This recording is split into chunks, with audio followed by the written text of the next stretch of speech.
My fellow Americans, it's time again for the State of the Union address. At the beginning of each year, the president heads to the U.S. Capitol to deliver his thoughts in what's usually the most watched and best attended political event of the year. Early on, presidents used to just send a written report to Congress, but Woodrow Wilson began the tradition of showing up and delivering his thoughts in person.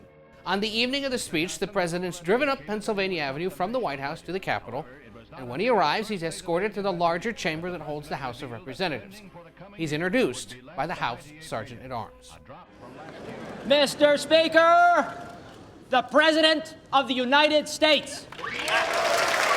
So with the president at the podium and the vice president and the Speaker of the House seated behind him, who are all these other people in the room? Well, let's take a look at the seating chart. Every member of the House and Senate squeezed together in the benches around the House chamber.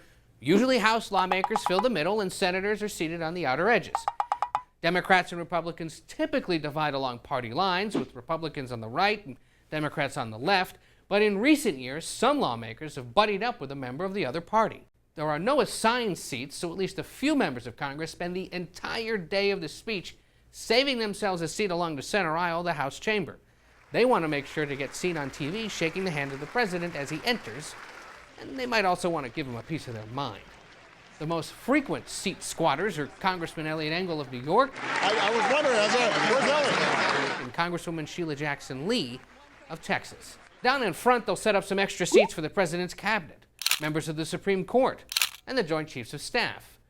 At least one cabinet secretary will not be in attendance. That person's called the designated survivor and is told to stay away, just in case of a major disaster. We must keep the promises we've already made.